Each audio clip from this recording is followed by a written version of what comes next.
Every year here at TrainerRoad, we see one thing happen that ends up driving more FTP increases with athletes than anything else. Yes, consistency drives improvement, that sort of a thing, but this drives consistency. It's indoor training. When athletes train indoors, they see more FTP increases than when they train outdoors. And the way that we actually check that is we use AI to be able to look at FTP increases, and it's constantly checking and keeping track of athletes' FTPs all the time at scale in over 150 countries around the world for athletes that are doing any variety of training that you can think of at totally different ability levels and FTPs. And what we see is more FTP increases happen when people train inside. Now, I don't think that there's some sort of magic or anything else to this. I do think that there are some reasons with this. We haven't conducted any formal studies, but here are our best guesses as to how. And stay tuned throughout this short podcast that's just going to be with me solo today, because what we're going to do is run through why we think indoor training increases your FTP so much. Then we're also going to spend some time running through some questions that all of you have sent in that about indoor training, because tons of them are being submitted right now because of the time of year, and how to get the most out of it so then you can see those FTP increases you're after and get faster on the bike, because faster is always better. So here are our best guesses as to why. Number one, it's consistency. When cyclists are more consistent with in general, they do get faster. But when they're more consistent with high quality workouts, we see that improvement rate go up. That's just basically, the basics of it all. And honestly, I think that one of the biggest drivers behind this is just the convenience of having your bike always on the trainer, always ready. You never have to worry about getting kitted up for whatever weather conditions you're having to deal with. You don't have to deal with weather or light conditions. You don't have to deal with waiting for somebody or speeding up to try to get to somebody and having a lot of chaos. Instead, your bike is just there. It's always ready on the trainer. It's really easy for you to get on. And anything that you can do to remove barriers between you and getting your workout done is going to help you be more consistent and in turn, increase your FTP. So, for example, you having your bottles ready the night before, it might seem silly to think that that's going to increase your FTP, but in reality, it all aids toward helping you be more consistent, and then that makes it easier. Or having your bike on the trainer versus having it off the trainer. It might seem like that doesn't increase your FTP, but once again, it just breaks down one more of those barriers. So it lets you get your workout done consistently, and you don't have to worry about it. The other reason is because of interruptions, or the lack thereof when you train inside compared to when you train outside. Descents, stoplights, intersections, like even social environments, all those things can interrupt your workout. And allowing yourself no interruptions during your workouts really means that you can just keep pedaling nonstop. And while that may not seem like a big deal, it actually is a big deal for a couple of reasons. So number one, when we look, and I'll just speak for myself, when I look at average rides by athletes, I typically see somewhere around 15 to 30% of time spent coasting or in Z1, which is basically just active recovery. These are spots where for most cyclists that are following a training plan and want to increase their FTP, they aren't necessarily productive times or productive zones to be spending time in if you want FTP increases. That's not to say that it isn't important to rest. It is. But when we're talking about FTP increases, you see that when you ride outside, you're going to be spending around 15 to 30% in that zone where you're not actually going to be driving meaningful improvements. Now, if you look at that just in terms of numbers, that would suggest that you might need as much as an hour and 20 minutes of riding outside to get in the same, quote, pedaling time, if you will, when you train inside. So as a result, it's a bit more time efficient. It allows you to get in the time that you need without those interruptions. But here's the critical thing. Many of the training adaptations that we are going after as cyclists, particularly when you're trying to build aerobic fitness, and particularly when you're trying to build that early season aerobic base to then build further on later in your season, a crucial component of that is accumulating time at intensity in an uninterrupted state. When your muscle fibers themselves experience time under tension and that tension is prolonged past what they are currently conditioned for, then that allows you to send a stronger stimulus toward fiber type recomposition, or just making those fibers more efficient or increasing the number of muscle fibers you have. It's not just accumulating the time with breaks, but it's accumulating uninterrupted time with that strain and tension on the muscles is extremely important. And that's what we really look for with those zone 2, especially the like mid to high zone 2, getting into tempo, sweet spot, threshold, all of those longer intervals that you do. Maybe it's somewhere between 10 to 20, maybe even 30 minutes for those intervals. If you don't have to interrupt them, you can be sure that you're getting like the absolute benefit. When you do have to like coast and interrupt it, you kind of reset a clock for some of the adaptations that we're going for. And it makes it much harder for you to get them in a compressed time frame. And when I say compressed, I shouldn't say compressed, but a set time frame. If you want to get faster by June for whatever race you have, ideally you would do all you can to make the most of your work. And splitting it up with little breaks only goes against that. So indoor training, again, allows you to just have that totally uninterrupted. You can pedal nonstop for however long the workout is, 0 interruptions. And that drives meaningful adaptations, puts that cherry on top that makes the difference on race day, but also just builds a really strong foundation. Now, the next reason I think is just structured training. It's, for the majority of cyclists, doing structured workouts outside on the road is really hard to do. For some, it's even impossible. I remember an athlete writing in, they said they were from Boston and they don't have anything remotely close to a road where they can do a structured interval workout that doesn't require them to first ride somewhere around an hour in any direction, and then they can get to the point where they can do their workout, and they just simply don't have time for that. So I'm sure if people listening to this, you may have an ideal outdoor riding simulation or situation where you can execute all your workouts without interruptions. But the vast majority of cyclists, even if they do have circumstances like that, find it really difficult to actually hit their power targets and hold them with the sort of precision that their workout calls for. It's just tough because then it takes your structured workout and it removes or erodes some of the intentional structure within it. And structured training is by far the best way to increase your fitness with the time you have on the bike. This is established across every single sport and all research that we see that looks at how to train people to get stronger or faster or even smarter. It's all about structure and structuring your time so that you have specific periods of time at specific period or specific intensity levels that stretch your current capacity. And if you layer that upon itself over the course of months, that's what progressive overload looks like, and that's how your body adapts and becomes stronger. So when you can train inside, you don't have anything standing in the way between you and getting a structured workout done. Whereas when you train outside, it's a lot harder. So because of those reasons, mainly structure, no interruptions, and that consistency that you can hit with your indoor training, I think that's why we see athletes get faster and see more FTP increases when they're training inside versus when they train outside. And to be clear, if you just look at it in terms of TSS, a lot of athletes actually do more TSS when they ride outside. TSS, not all TSS is created equal, and it's problematic to just look at it from a broad perspective and think that that's going to drive fitness changes. But in this case, it shows that you can do a whole lot with a lot less if you are training inside with structure, without interruptions, being able to have that consistent day after day just hitting your marks pattern. So, but there's a snag with all this. Like riding indoors can be hard for totally different reasons, and reasons unto its own. Like first, entertainment. Riding your bike outside requires absolute focus. Even if you aren't recognizing that, you are purely focused because there's so much going on around you, whether it's traffic or whether it's staying on the road or the trail, dodging different things that are on the surface, reacting to wind conditions, looking at different things that are constantly changing. All that necessary and intense focus makes the miles just tick by without even noticing it. And there's always something like kind of new and interesting to visually keep you entertained as well. And riding a bike inside simply does not offer that. Now, with that in mind, it can be kind of difficult, and you can find yourself, if you don't bring any entertainment into your training indoors, you'll just think it's boring and it's drudgery and it's terrible. And if you focus on what you don't have, you'd be right. But instead, I think that you need to look at indoor training from a totally different perspective. You can actually bring in entertainment options that make it more entertaining, I would say, than what you could experience outside.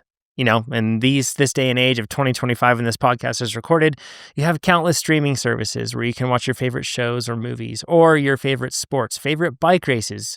Right now, when this podcast is being made, the Vuelta is going on. You can watch the stages from there, whatever race you want, World Cup mountain biking, whatever it is.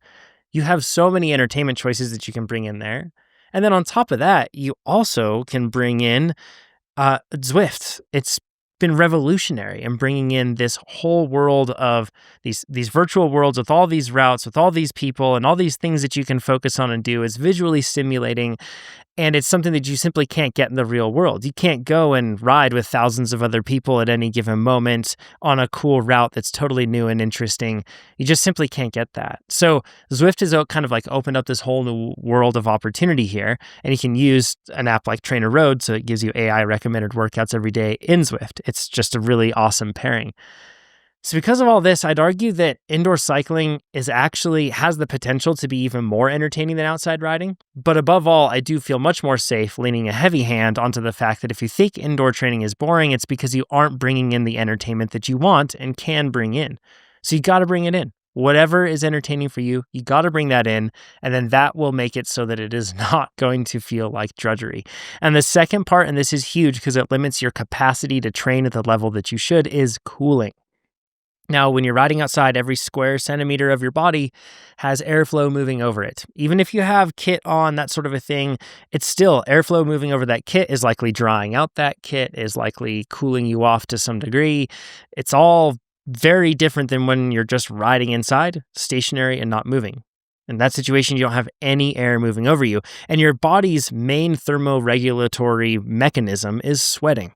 What it does is it pushes up, it pulls water from the blood, pushes it into sweat, it cools off the blood, and then it evaporates on the skin, which cools the skin as well. It's this really cool process that absolutely does not work if you are just riding inside in a confined space, because what happens is that your body, your respiration, your sweat, it all increases the temperature and humidity of the space that you're in to the point where you're not getting any sort of that evaporative cooling effect that you would hope to get from sweating.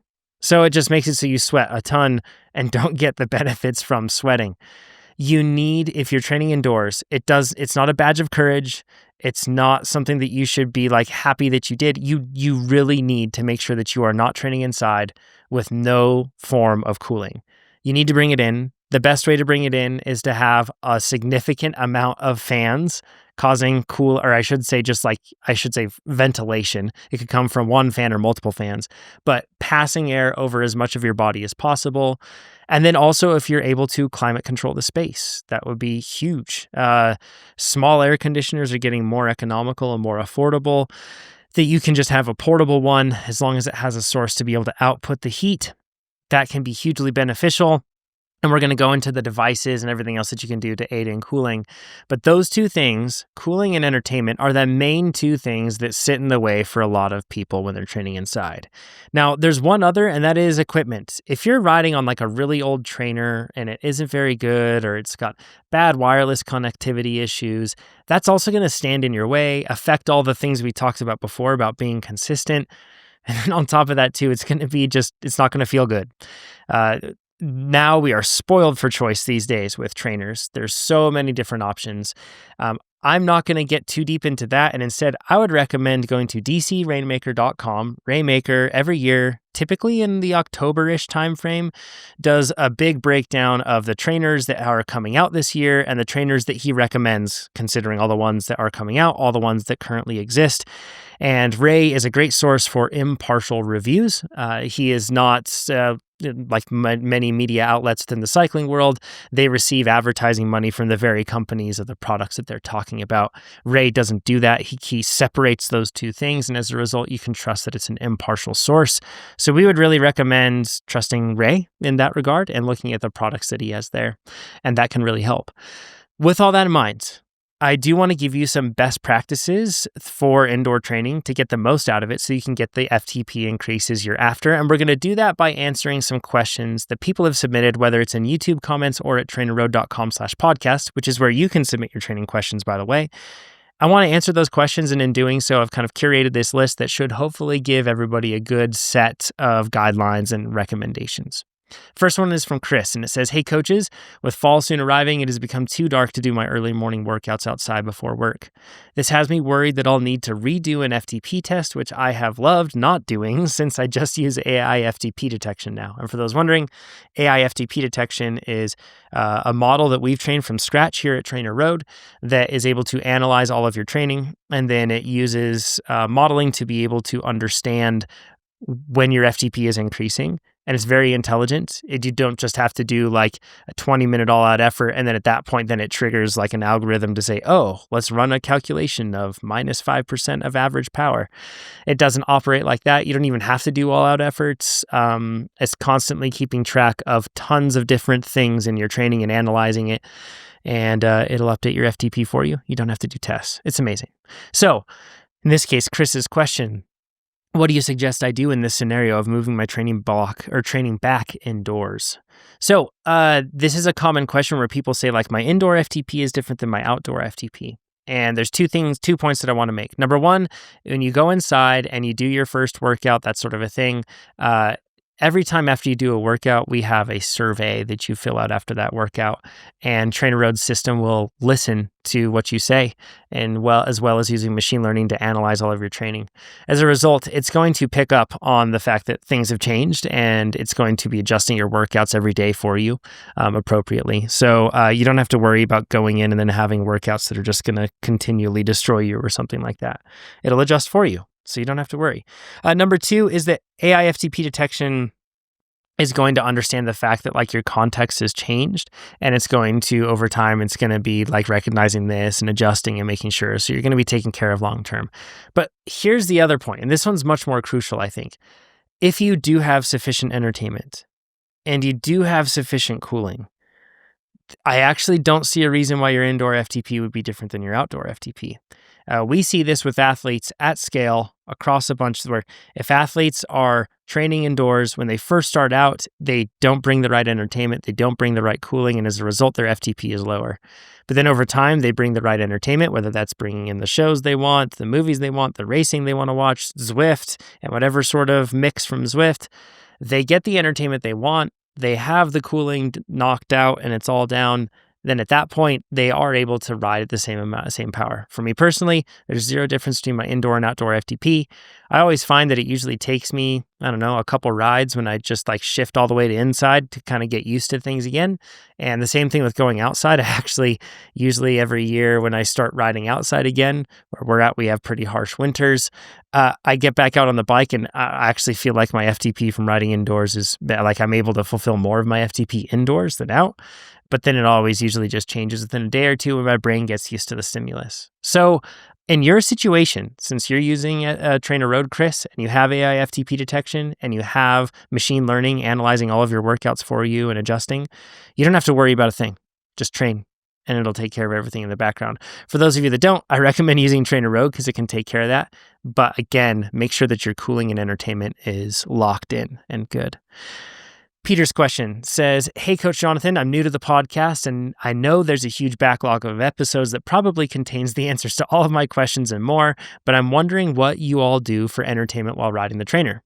I'll be training for Unbound next year and know that means a lot of hours on the trainer, so any recommendations you could provide would be great. And if anybody has additional suggestions, if they could leave them in the YouTube comments, I'd appreciate that. Cool. And good job, Peter. I agree. People can jump in and let us know what show or movie or racing or channel or streaming service or whatever you do in Zwift that keeps you entertained. Let us know down below. Peter, we see a pretty broad mix across the board here. I'll just break down what I do personally when I'm doing my training. If it's something that's like endurance pace, I really like to put it in erg mode and then watch shows. Drive to Survive, Full Swing, any of like Breakpoint. I love those series that we see. But then on top of that too, that's when I'll catch up on any sort of like a YouTube content that I watch consistently, that sort of a thing.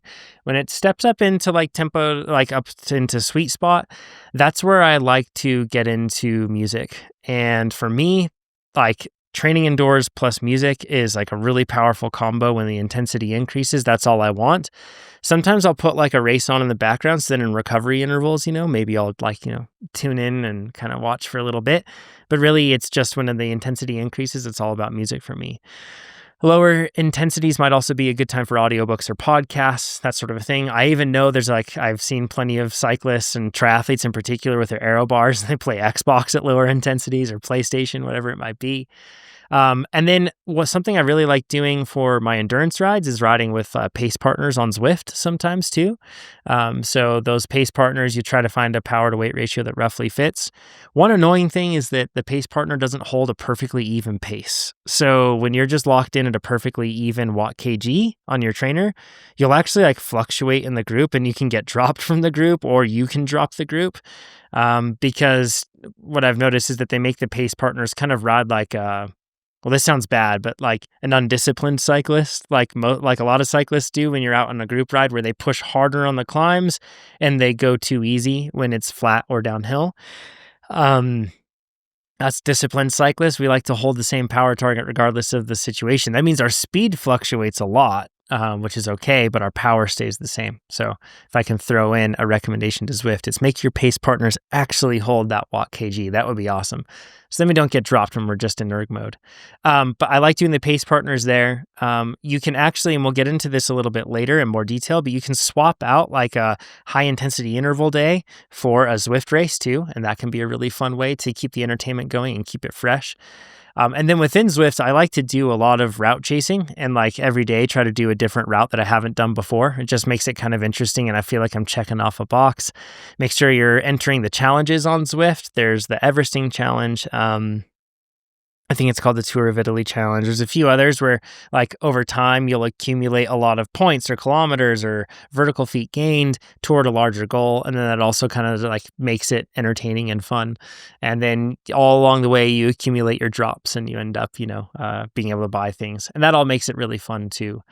But for me, I really like those shows where it looks into sports teams and sports performances. That's really fun. World Cup ski racing, World Cup mountain bike racing, and then cyclocross, of course, when it's on TV. I always like watching that stuff.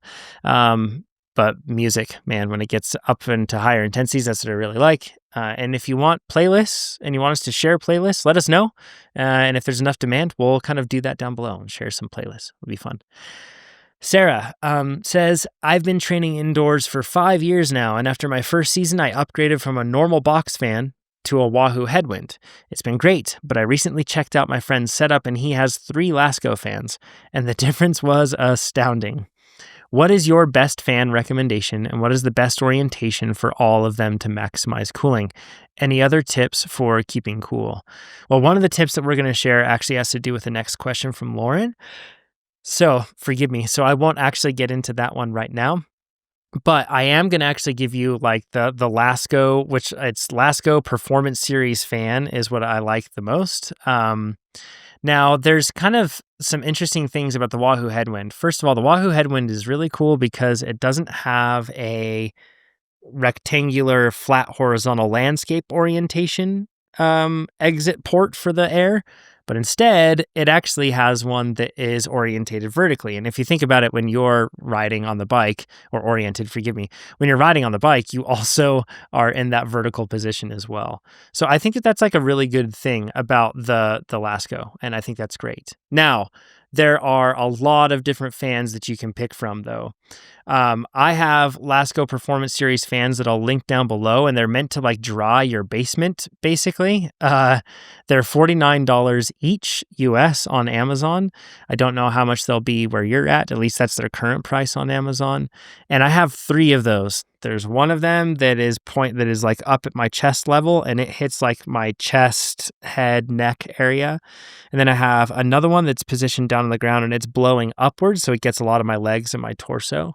In an ideal world, I'd have a bit more space in my training area, and I'd have 2 coming in kind of diagonally from the front, and I'd have 1 low coming from the front. But I have a trainer desk that kind of like would block that air, and that could get a little bit complicated.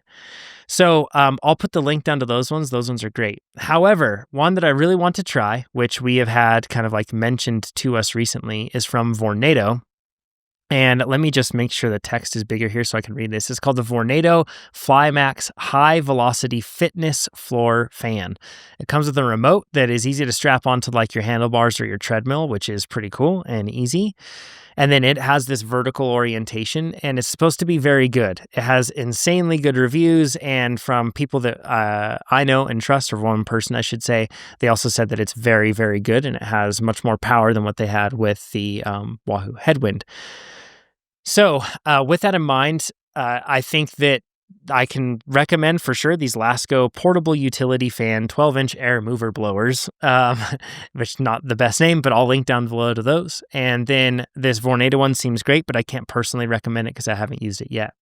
The key is that you want to position this so that you have maximum airflow going over you. Psychologically speaking, it is good to have airflow going over the head and neck area, as we perceive that as like very relieving. And then there's also spots where you particularly vent a lot of heat that you want to make sure that you have air. Those usually like the, armpits, any sort of joint that your body has, like armpits, crotch, even your like hands, wrists, and elbows. And in those areas, you vent a ton of heat from those places. If you have handlebars that have they're a flat bar with like an arrow top and it's just carbon fiber on top, I would really recommend having something like a towel there over your handlebars. So then that way your sweat is absorbed, because otherwise your sweat just sits there on those handlebars between your hand and you don't get a lot of the evaporative cooling effect. So I'd really recommend that. And that can help a ton with being able to stay cool. But the biggest thing that I would say for when you're training indoors, and this has to do with another question later on too, is making sure you are taking in extremely cold liquids. And if you can, even like ice slurries really help. So something where ice is blended up very fine. There's a research paper that I can't think of the source or citation right now. I'll see if I can find it and then put it down below. But it looked at various different cooling strategies for athletes during events. It was looking at everything from dumping water on, drinking cold water, drinking water with ice, doing all that stuff. And the thing that actually helped the most was drinking an ice slurry. That dropped core temp the most and made it so the body was under less stress with heat. So make sure that you're taking in really, really, really cold stuff. Neversecond, this would be expensive if you did this all the time, but Neversecond, that nutrition company, makes freezable gels. There may be other brands too, but I'm not aware of them. I just know the Neversecond ones. And those freezable gels, they don't fully freeze like a rock. Instead, they freeze like partially, and it's kind of like an otter pop. And on that note, you can also take in otter pops, and it can really help kind of cool things off and be helpful for cooling. You want to position those fans. A lot of people I see position one behind them and then one in front. And many times what happens is that the rushing air meets right at your body. And sometimes it cancels out some of that air pulling that heat off of you, motion. If you think about it like a wind tunnel, it'd just be like a lot of turbulence right around you, but not a lot of flow coming off of you. So I, for one, wouldn't recommend putting a fan backwards pointing at you. Instead, I would just point them forward and get as many as you could positioned in a spot where it's really effective to cool you off. The last point there too is that if you have a way to be able to climate control the room, there's small portable air conditioning units that make a huge difference. You can usually put them so that they are if you leave your window ajar, it kind of has like a little insert for there, and then you put that up, and then it won't be a big one, but man, that can dry out and cool off a space really well. I'm looking at one on Amazon that has fantastic reviews, and it's about $180. So it's not like it's a drop in the bucket. That's almost a TrainerRoad subscription. But just the same, it can be really helpful for, going through and cooling off a space if you have a really hot space that you're dealing with. So that can be helpful. Lauren says, "Hey, TrainerRoad, while browsing clearance cycling kit the other day, I noticed some brands have indoor cycling specific kit. I don't know if I've been living under a rock or what, but is this something I should spend my money on as a person that does the majority of their training inside? Thanks." Lauren, I don't think so. But that said, if you're cycling in full kit, chances are you're probably heating up too much and not allowing your body to cool itself enough. I really one of my favorite ways to train is a big, kind of like a basketball style tank top or something, or like a running tank top that isn't going to be super form fitting, or a mesh base layer that is going to allow, it's going to wick moisture and pull it away as long as you have a fan. But I kind of like those basketball tank tops because it catches a lot of my sweat, which is nice. So it doesn't fall onto stuff, but then it's also big enough and mesh enough that it lets air straight through. So I have some from fitness companies like Nike, Adidas, Lululemon, any of those companies. You can get tank tops that are not super form fitting and tight, but instead they're intentionally loose. Those things can be really helpful. That and a set of bibs, and then you'll get a whole lot more circulation. That's of course like applicable to like males in particular. Females have to use sports bras many times, and those can trap a lot of heat. There are sports bras that are meant for even like hot yoga or anything like that, and as a result they intentionally wick, sweat and shed heat a little bit better, so you can look into those, and that can be helpful there. But a lot of indoor cycling kit, I'm sure, is probably similar to the tank top that I was talking about there, or similar in those ways. So you totally could, and if it's a good price, go for it. But I do find like cheap Nike running tank tops on clearance for next to nothing, and those ones work pretty darn well. So that can be a good option too. Aside from that, a lot of the time they have like mesh bibs, and that can be helpful. But at the same time, it also can be quite revealing. And if you don't want to, have to deal with that, then that's of course one's prerogative. And I personally never felt like, man, the limiter is my thighs are just too hot right now. So I don't know. I don't really feel like the mesh bibs are a crucial thing. I've tried it and I didn't feel like there was actually much heat management benefit, because most bibs do a good job of wicking that moisture away anyway and managing heat. Franco says, should I have an indoor bike only? They say, I've recently purchased my dream bike, a Canyon Speedmax CFR, and I'm wondering if we've received any more clarity on whether riding bikes on trainers voids the warranty. I know I could probably look this up, but hoping some of you at TrainerRoad have insight, as you are in this world every day. Franco, the short answer is it totally depends on the bike and the brand and the model of that bike. There isn't like significant evidence that we have seen to suggest that riding a bike properly secured on a wheel-off indoor trainer will damage it. If you think about the forces that your bike takes on in other situations, and I know the wheels aren't fixed, but it takes on significant forces all the time, and I think that your bike is probably doing just fine on the trainer. However, I'm not going to speak for you or for any brand in particular. You do actually have to read that warranty agreement that you have on your bike, read it individually, and then you have to make your decision from there. I've never damaged a bike on an indoor trainer, and here at TrainerRoad, we've never had an indoor bike a bike be damaged on an indoor trainer either. And that's with tons of athletes training all the time, and we just haven't seen it. So with that in mind, I haven't seen a lot of evidence to suggest that it could be that way. However, I have seen evidence that I can't verify online of people saying their bikes have broken indoors. But I don't care about it. It's totally fine for me. I'm happy putting my bike on there, and I've never seen any damage.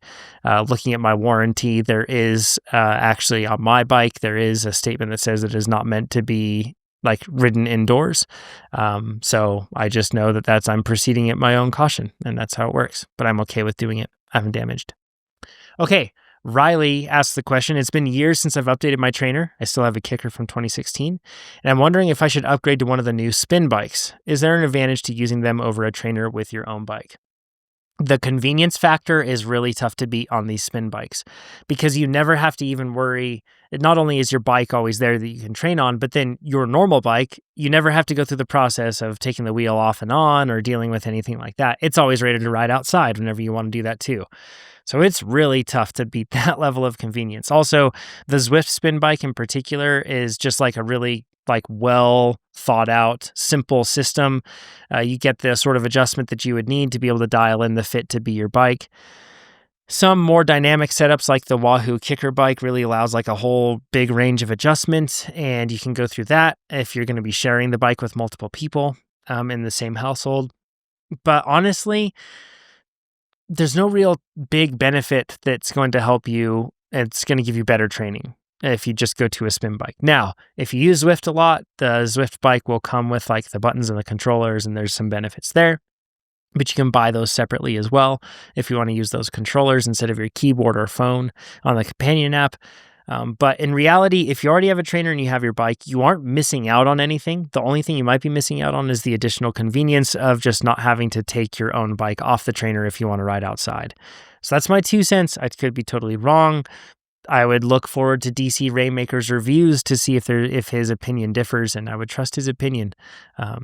Dan says, indoor fueling versus outdoor fueling. How should I adjust my fueling for indoor training? I sweat a lot when riding inside, and most of my rides are shorter but very intense Zwift races. Yes, you need to focus on a huge amount of fluid intake and cooling, perhaps more so than what you would normally do unless you live in a very hot region, then you are already on top of this. You should consider when you're training indoors, even though you have fans, even though you have cooling, you should consider it like you're training on a hot summer day. That will make you approach it with the right amount. If you want to verify this, you can go and get Gatorade sweat patches. You can get them for, they're pretty accessible. They aren't going to give you an exact number. You probably have to buy a few of them and do a few tests to kind of get a usable range to really kind of work with. So it isn't a precise science. Precision Fuel and Hydration actually has testing centers, and you can look on their website and find one. Maybe there's one by you where you can get a more exact number, but you can test with those patches. You can put them on, and then you can train inside, and you can actually get a fix on how much fluid you're losing, and that's really important. In addition to that, if you're doing a structured training plan, chances are somewhere, like a decent amount of your work is going to be mid to high intensity, which means that your carb intake should also be high. For some reason, we have always thought that if I'm training indoors, and I shouldn't say we, it just mean cyclists in general, you kind of thought oh, I'm training indoors, I don't really need to fuel as much. And boy, you need to fuel just as much as when you're riding outside. And in this case, if you're doing higher intensity work, you need to make sure you're getting the carbs, not just the electrolytes and the fluid, for sure. If you're riding at a lower intensity, it may not be as crucial to get those carbs, but it's still probably a good idea, particularly if you have a training plan that has a demanding day the next day. It's always important to be planning ahead and going through with that. So ice slurries, making sure that you're taking in water with ice or your drink mix with ice, whether that's electrolytes or carbs. You can freeze your gels like we talked about. You can do tons of things, but the main thing is you just have to approach it like a hot summer day. Emilio, this is the last question, says, hey guys, love to hear about the new Zwift-specific features you've launched. I'm about to start my indoor season, and I'd like to ask you guys to give us a walkthrough of sorts on how you'd recommend combining Zwift riding and racing with a structured plan from TrainerRoad. So, yes, this is super cool stuff. There's kind of three main things that I want to talk about here. The first is that when you are training on Zwift, or you're training outside, or you're training on TrainerRoad, or wherever you're riding, TrainerRoad analyzes all of those files, and it takes all of that riding into consideration when it suggests your next workout. That's really cool. So it's analyzing your Zwift rides, and it understands that, and that's just automatic in the background. Now, if you don't want to follow a training plan, but you do like to ride Zwift, but every once in a while you wish that you could do a workout, but you wouldn't have to just randomly pick through a list and guess and hope that it's the right workout, and instead you'd know that it's always the right workout, TrainerRoad, if you don't have a training plan on your calendar, it will send every day to Zwift an AI recommended workout. It will just show up in the For You section of Zwift. So then that way when you open up Zwift, and if you do want to do a workout, boom, it's there. It's always there for you. And it's kind of cool. It's like a co-pilot for Zwift. If you ever just wanted to always make sure that you had an AI that was watching over and analyzing all your trainings, so then it could give you the right workout on the right day, whenever that day is, you can just sign up for TrainerRoad. It's insanely cheap. When you look at it, it's as low as $17.49 a month if you do the annual plan, which is like the price of a Chipotle burrito with guac, which is crazy. And that will make you so much faster to have an AI recommended workout in there that you can always pick from. You don't have to do it, but if you do want it, it's always there. And just knowing it's always there, that's huge. The other thing I wanted to talk about is that when you sign up for TrainerRoad, it analyzes all of your training history, including all those Zwift rides and everything that you do outside, inside. And then it builds up a customized training schedule for you. It's recommended to you. And what it does is it looks at where you're at currently, where you've been historically, so it understands all of your context. It meets you where you're at now and builds a customized training schedule recommendation. Within that, you can adjust if you want. Now, I would recommend following its suggestion, but you can adjust everything within there. Something cool that you can do is it'll start off and it'll just recommend all of it as indoor workouts, but then you can go in and say, actually, I want to, every Tuesday when I ride, I actually want to do that one outside. Or if it's every Friday, I want to do a Zwift race that I always do, and I have a hard workout scheduled that day. You can actually swap it so that it's just a Zwift race. And then that way you don't have a workout that you're missing that day. It's just a Zwift race, and your training plan knows that. It's really cool. So then you can have Zwift races built into your training plan every Friday if you wanted, or any day of the week that you want. You can also, for what it's worth, schedule those as outside rides, like as group rides or solo rides, or send it to your bike computer so you can do it outside.